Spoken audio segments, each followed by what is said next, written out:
પુત્રના પવિત્ર આત્માને નામે આ પાવન વિધિના મંગલાચરણ કરીએ. આપણા પ્રભુ ઈસુ ખ્રિસ્તની કૃપા, પરમપિતાનો પ્રેમ અને પવિત્ર આત્માનો સાથ તમને સૌને મળતા રહો. પૂજ્ય ફાધર ટેલસ ફોરા ફર્નાન્ડિસ, વિકાર જનરલ, પૂજ્ય ફાધર એલેક્સ ક્લેમેન્ટ, કે જેમને પ્રભુએ સાધન તરીકે ઉપયોગ કરીને આ ધામની શુભ શરૂઆત કરાવી હતી, તેઓ પુનાથી આજે આવ્યા છે. પૂજ્ય ફાધર કિન્સલિન, સભા પુરોહિત, સહાયક એમના ફાધર અજય, એમની સાથે વાલા ભાઈઓ અને બહેનો, તમને સૌને મારા હૃદયના અંતરેથી આવકારું છું. અને માતા મરિયમને ખાસ પ્રાર્થના કરીએ કે આપણે શ્રદ્ધામાં મજબૂત થઈએ અને ઈશ્વરને ખુશ કરવા માટે એમની ઈચ્છા પ્રમાણે ચાલીએ.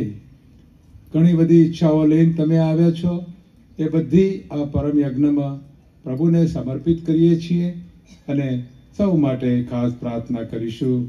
અને ખાસ પ્રાર્થના કરીશું કે આ દુનિયામાં સર્વત્ર શાંતિ વ્યાપી વળે.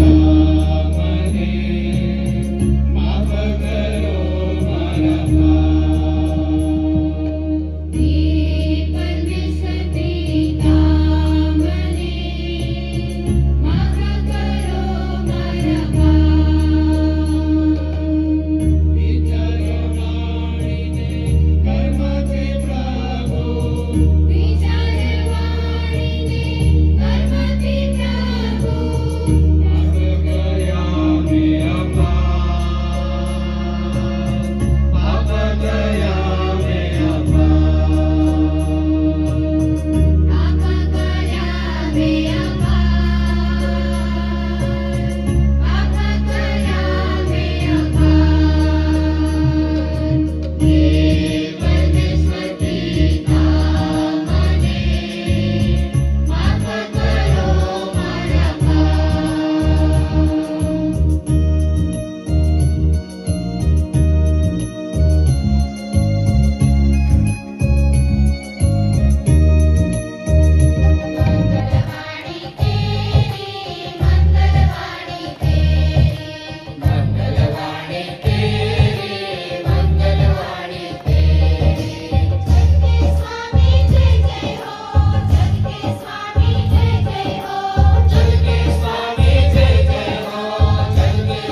ઉત્પત્તિના ગ્રંથમાંથી પાઠ, જેનો 3જો અધ્યાય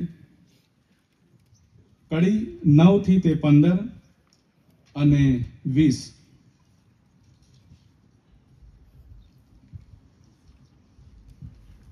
પ્રભુ પરમેશ્વરે માણસને બૂમ મારી, તું ક્યાં છે? એટલે માણસ બોલ્યો, વાડીમાં.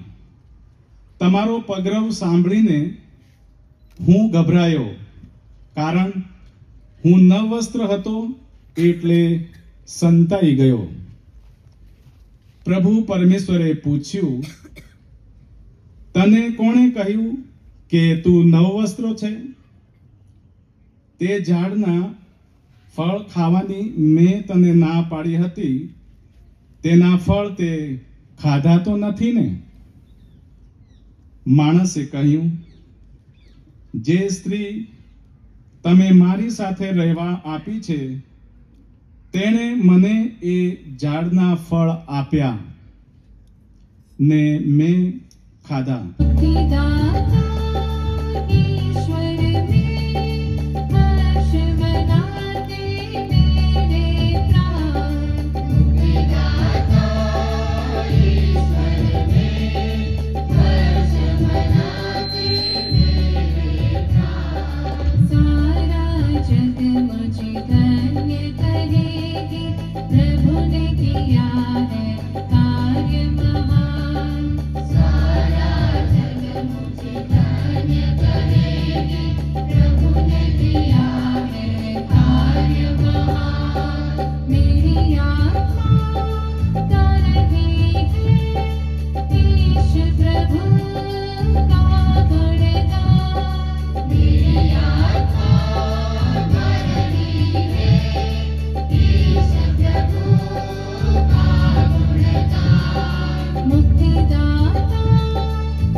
એમાં એક સ્ત્રીએ સૂર્યના વસ્ત્ર ધારણ કર્યા હતા.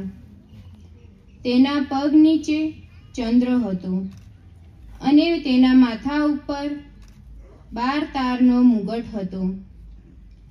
તે ગર્ભવતી હતી અને પ્રસવેદનાના કષ્ટથી રાડો પાડતી હતી. પછી આકાશમાં એક બીજું ચિહ્ન દેખાયું.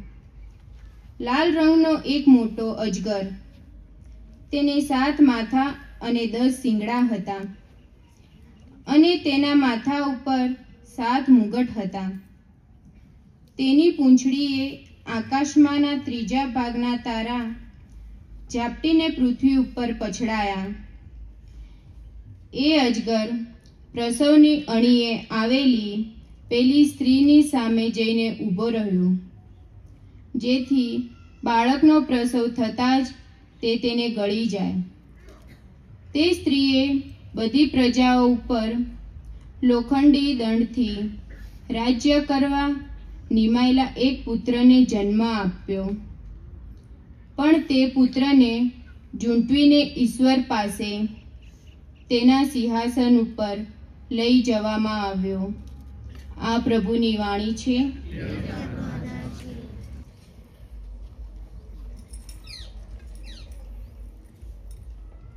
સંત લુકના ગ્રંથમાંથી વાંચન, અધ્યાય 1 કરી 26 થી 38 સુધી. 6 મહિને ઈશ્વરે દેવદૂત ગાબ્રિયલને ગાલિલ પ્રાંતના નાસરેત નામે ગામમાં એક કન્યા પાસે મોકલ્યો. કન્યાનું નામ મરિયમ હતું અને તેમના વિવાહ દાવીદના વંશજ યોસેફ નામના માણસ સાથે થયા હતા. દેવદૂતે તેમની પાસે અંદર જઈને કહ્યું, પ્રણામ, તારી ઉપર પ્રભુની કૃપા ઉતરી છે, પ્રભુ તારી સાથે છે. આ વચન સાંભળીને તેઓ શોક પામ્યા અને વિચાર કરવા લાગ્યા કે આ તે કેવા પ્રકારના પ્રણામ. ત્યારે દેવદૂતે તેમને કહ્યું, ગભરાઈશ નહીં મરિયમ, કારણ ઈશ્વર તારા ઉપર પ્રસન્ન થયા છે. જો તને ગર્ભ રહેશે અને એક પુત્ર અવતરશે, તેમનું નામ તું ઈસુ રાખજે. એ મહાન હશે અને એ પરાત્પરનો પુત્ર કહેવાશે. પ્રભુ પરમેશ્વર તેને તેના પૂર્વજ દાવીદનું રાજ સિંહાસન આપશે અને તે યુગોના યુગો સુધી ઇસ્રાયેલની પ્રજા ઉપર રાજ્ય કરશે. તેના રાજ્યનો અંત આવશે નહીં. મરિયમે દેવદૂતને કહ્યું, એ શી રીતે બનશે? હું તો પતિગમન કરતી નથી. દેવદૂતે જવાબ આપ્યો, પવિત્ર આત્મા તારા પર ઉતરશે અને પરાત્પરનો પ્રભાવ તને છાઈ દેશે અને એ જ કારણથી જે પવિત્ર પુત્ર અવતરશે તે ઈશ્વર પુત્ર કહેવાશે. અને જો તારી સગી એલિઝાબેથને પણ ગળપણમાં ગર્ભ રહ્યો છે અને જે વાંજળી કહેવાતી હતી તેને અત્યારે 6 મહિનો ચાલે છે, કારણ ઈશ્વરને કશું અશક્ય નથી. મરિયમે કહ્યું, હું તો ઈશ્વરની દાસી છું, તારી વાણી મારે વિશે સાચી પડો. પછી દેવદૂત તેમની પાસેથી ચાલ્યો ગયો. આ પ્રભુની વાણી છે. કેમ મહાન છે? કારણ કે માતા મરિયમે આપણા મુક્તિ ઇતિહાસમાં બહુ મોટું સ્થાન ધરાવ્યું છે અને બહુ મોટો સહકાર આપ્યો છે. આપણે પ્રભુ ઈસુની વાટ જોવી પડે. આજનો જે પહેલો પાઠ છે એની અંદર એક કલમ બહુ મહત્વની છે. જ્યારે આદમ ને હેવાએ પાપ કર્યા ત્યારે પ્રભુએ સર્પને શિક્ષા કરી. એને કીધું, હું તારી અને આ સ્ત્રીની વચ્ચે અને તારા વંશ અને એના વંશ વચ્ચે વેર જગાડીશ. એનો વંશ તારું માથું કચરશે અને તું એની એડીએ કરીશ. આ સ્ત્રી બીજું કોઈ નહીં પણ માતા મરિયમ ખુદ. પૈગંબરી વાણી હતી, ઈશ્વરની એ વાણી હતી. પ્રભુ ઈસુ ની માં એટલે માતા મરિયમ અને એના થકી પ્રભુ ઈસુ થકી સર્પને મારી નાખવામાં આવ્યો, ખતમ કરવામાં આવ્યો. અને એ છે શૈતાન. શૈતાનના માથાને પ્રભુએ ક્રૂસ ઉપરથી છૂંદી નાખ્યો અને ખતમ કરી દીધો. અને આપણે મુક્તિ પામ્યા છે. સ્વર્ગના દ્વાર આપણી માટે ખુલ્લા થયા છે. અને એ આખી યોજનામાં પ્રભુ ઈસુની માએ માતા મરિયમે ખૂબ જ મહત્વનો ભાગ ભજવ્યો. એ ઈશ્વરની માં છે જે આજના શુભ સંદેશની અંદર આપણે સાંભળ્યું. એ આપણા સૌની માં છે. ક્રૂસની નીચે માતા મરિયમ ઊભા છે અને પ્રભુ ઈસુ એટલે ધર્મગુરુને શોધવા જાય છે કે આવીને એને પરમ પ્રસાદ આપે, એનું પ્રાયશ્ચિત સાંભળે અને આરોગ્ય પ્રદાન સંસ્કાર આપે. અને એ જ્યારે માટે શોધવા માટે એ મેક્સિકો જઈ રહ્યા હતા. બીજા રસ્તે જતા હતા કે આ રસ્તે જઈશ તો માતા મરિયમ પેલી સ્ત્રી મને મળશે, એના કરતા બીજા રસ્તે જાઉં. માતા મરિયમ મને છોડે નહીં. એ બીજા રસ્તે આવીને સામે આવીને ઉભા રહ્યા અને એમની આગળ રસ્તામાં ઉભા રહ્યા. તો કે તું શા માટે ચિંતા કરે છે? એ કહે છે, સાંભળ મારા વાલા પુત્ર, દુઃખી ના થઈશ, ગભરાઈશ નહીં કે ચિંતા કરીશ નહીં. શું હું તારી માં નથી? તું મારા પ્રેમાળ આલિંગનમાં નથી? તું મારા બાથમાં નથી, આથી વિશેષ તારે બીજું જોઈએ છે શું? તેમણે જોન દિયાગોને ખાતરી કરાવી કે તેના કાકા સાજા થઈ ગયા છે. હકીકતથી માતા મરિયમ ત્યાં પહોંચી ગયા અને એના કાકાને પણ સાજાપણું આપ્યું ને એણે સાક્ષી પછીથી આપી હતી કે મને પણ સાજાપણું મને મળ્યું હતું. અને ત્યારે માતા મરિયમે એમને જે ફૂલો માટે લેવા માટેનું કીધું એ શરૂઆતની અંદર તમે સૌએ સાંભળ્યું હતું.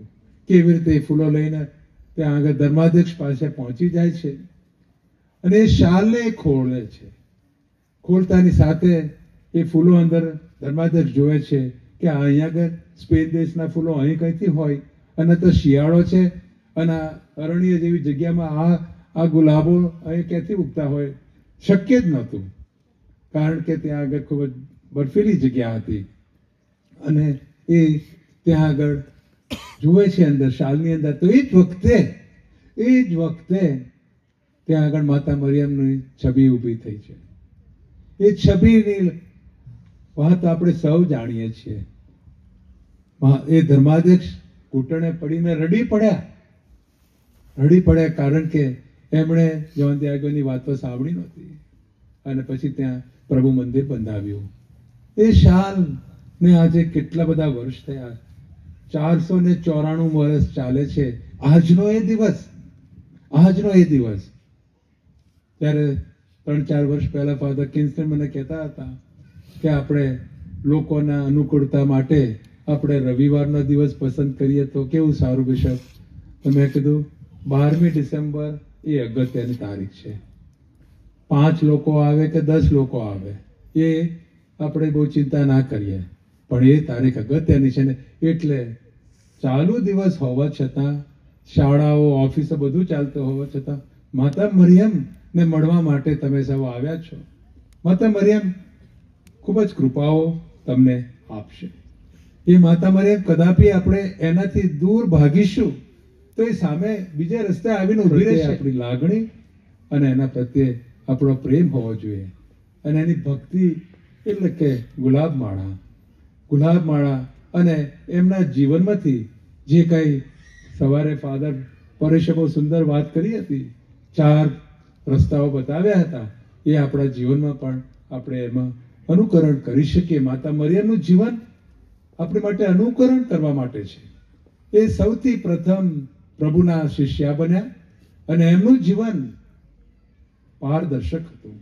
એ આપણી માટે એક નમૂનો મૂકીને ગયા છે. એ જીવન આપણે જીવીએ. અને એટલે આ જગ્યાની પસંદગી અલગ રીતે થઈ છે. પોતાના ઘરની અંદર તમે ગુલાબ માળા બોલીને માતા મરિયમને ધા નાખો, માતા મરિયમ ત્યાં પણ સાંભળશે.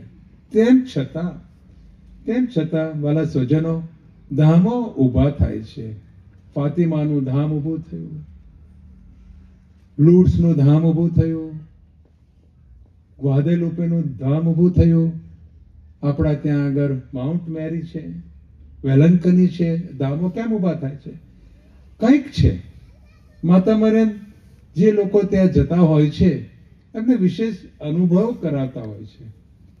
પણ એ પોતાના આપણા ઘરની અંદર આવીને આપણી પ્રાર્થના સાંભળશે, છતાં પણ આપણી લાગણી તો આપણે બતાવી શકીએ અને એની પાસે આપણે આવીએ. અને એટલે ગુજરાત ખાતે આ ધામ ઊભું થયું છે, કારણથી ઊભું થયું છે. કોઈને ફોર્સ નથી કર્યું, કોઈને સામે ચાલીને નથી કર્યું. એની રીતે માતા મરિયમે એ માર્ગદર્શન આપ્યું અને એ ઊભું થયું છે. એટલે એક ધામ બન્યું છે. અને અહીંયા આગળ કેટલા બધા લોકોને આશ્વાસન, હિંમત મળી રહી છે ને એમની શ્રદ્ધા મજબૂત થાય છે. ગયા વર્ષે એક કપલ 6 વર્ષ સુધી એમને સંતાન નહોતું મળ્યું. તેઓ અહીંયા આગળ આવીને આંસુ સારી રહ્યા હતા, ખૂબ જ રડી રહ્યા હતા. ફાધરે પૂછ્યું શું તકલીફ છે? મેં કીધું અમારે 6 વર્ષ થયા છે, અમારી પાસે હજુ પ્રભુએ અમારી પ્રાર્થના સાંભળી નથી, અમને બાળક નથી મળ્યું. પ્રાર્થના કરી, ભક્તિ કરી, બધું કરીને તેઓ ગયા. બીજા વર્ષ માતા મરિયમ આપણને નાસીપાસ નહીં થવા દે, આપણને નિરાશ નહીં થવા દે કે અહીંયા આગળ એટલે બધું બની રહ્યું છે. બધા ભેગા કરીને આપવું બહુ અઘરું છે, પણ આવા થોડા દાખલાઓ રજૂ કરવામાં એટલા માટે આવ્યા કે આપણી ભક્તિ વધે માતા મરિયમ તરફ, અને માતા મરિયમના જીવનમાંથી એક વસ્તુ લઈએ કે જે કાંઈ માતા મરિયમ કરે છે એ મધ્યસ્થી તરીકે કરે છે. આપણે માતા મરિયમને જ્યારે પ્રાર્થના કરીએ છીએ ત્યારે પ્રભુ ઈસુને એના દીકરાને વિનંતી કરે છે.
ઈશ્વર, તમારી વેદી ઉપર મૂકેલી આ ભેટો સ્વીકારો ને અમારી પ્રાર્થના સાંભળો. કુમારી મરિયમ પર પોતાની પાવક છાયા પાથરનાર પવિત્ર આત્મા અમારા આ નૈવેદ્યને પાવન કરો. આ પ્રાર્થના અમે અમારા પ્રભુ ઈસુ ખ્રિસ્ત દ્વારા કરીએ છીએ. સૌ ઈશ્વરનું ધ્યાન ધરો. અમારું ધ્યાન ઈશ્વર પર છે. પિતા પરમેશ્વરની આભાર સ્તુતિ કરીએ. એ જ આપણી ફરજ, એ જ આપણો ધર્મ છે. અમારો પરમ ધર્મ ને પરમ કર્તવ્ય, અમારી મુક્તિ ને અમારો આનંદ તમારી અખંડ આભાર સ્તુતિ કરવામાં સદંતર ફળે છે. હે પ્રભુ પાવન પિતા, સર્વ સમાજ સનાતન પરમેશ્વર, આ શુભ દિને કુમારી મરિયમના મહનમાં સવિશેષ ઉલ્લાસને ઉમંગથી તમારા યશોગાન કરીએ છીએ. તમારા એ દિનદાસીએ સહર્ષ તમારો શબ્દ ઝીલી લઈ પોતાના અંતરમાં એને સંગ્રહી રાખ્યો. તેઓ મુક્તિના પુણ્ય કાર્યમાં સહભાગી બન્યા ને પવિત્ર આત્માની પ્રતીક્ષામાં તેમણે પ્રેષિતો સંગે સતત પ્રાર્થના કર્યા કરી. આજે તેઓ અમારી માટે સાંત્વન ને દ્રઢ આશાના તેજ કિરણ સમા બની રહ્યા છે ને સતત અમારો જીવન માર્ગ અજવાળતા રહે.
સ્ત્રોત છો. તમારા આત્માના સંચારથી આ નૈવેદ્યને પવિત્ર કરો, જેથી તે અમારે માટે અમારા પ્રભુ ઈસુ ખ્રિસ્તના સાક્ષાત દેહ રક્ત બની જાય. પૂરા દિલથી અમારે ખાતર મોતને ભેટવા ગયા તે વેળાએ તેમણે રોટલી લીધી, તમારી આભાર સ્તુતિ ઉચ્ચારી ને રોટલીના ટુકડા કરી શિષ્યોને આપતા કહ્યું, લો, તમે બધા આમાંથી ખાઓ. આ મારું શરીર છે, એ તમારી ખાતર અર્પણ થનાર છે.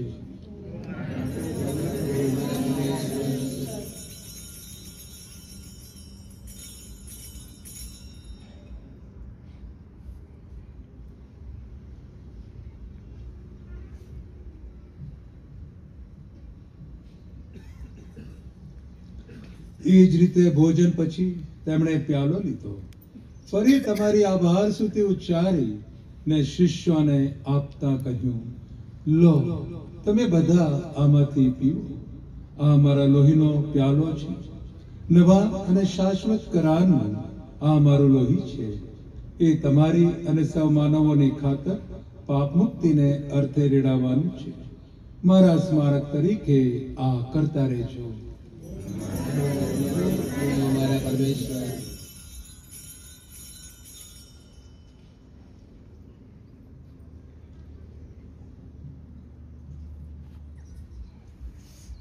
આપણા ધર્મનું મહાન રહસ્ય છે તમારો બલિદાન અને તમારું પુનરુત્થાન એ જ અમારા ધર્મ સંદેશનો સાર.